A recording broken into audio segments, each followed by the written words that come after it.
GMOs, what are they?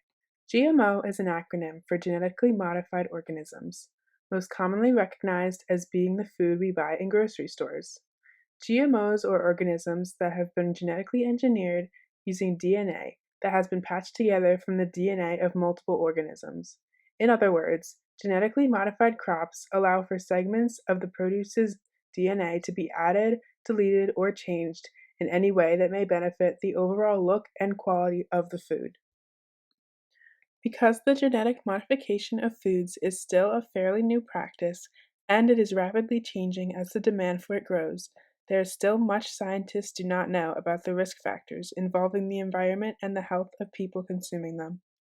And while the US has seemed to be much more accepting of this new way of agriculture, Europe is still not fully on board because of these unknown dangers. According to the International Journal of Food Contamination, almost 400 cases of GMO contamination occurred between 1997 and 2013 in 63 different countries. This is due to the inevitable genetic drift. Quoting straight from farmaid.org, this genetic drift illustrates the enormous difficulty in containing GMO technology. Not only is it impossible to prevent, but inadequate regulation also fails to hold seed companies accountable for any resulting damage and ultimately puts the onus on farmers who have been the victims of this contamination. While there is still no proof that genetically modified foods do more harm than good for people and the planet, there is still one huge issue that is beating down on thousands of people and companies, and it has to do with genetic modification's popularity. GM crops are expensive to create, which puts hardship on poor local farmers who cannot compete with commercial agriculture.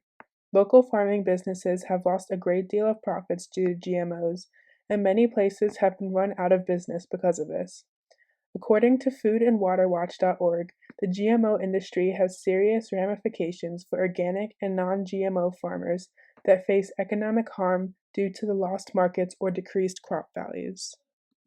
People may argue that local produce can be more expensive than that which is sold in grocery stores. However, according to a study done by Seattle University students, this is not always true. They found that you can actually save money when choosing to shop local. Here is a chart made by SU comparing prices for a vegan recipe. My action plan concerning genetically modified foods is to get our university to support local farming businesses. If our school purchased some of its produce from local farmers, we can not only save money, but also be helping finance these struggling businesses. And who knows, maybe the school would be benefiting the health of its students as well. If you wish to help smaller businesses stay in work, especially during this pandemic, click on the link below this video and you will be able to donate to workers struggling in this hard time. Thank you for watching, and all of my sources will be linked below as well.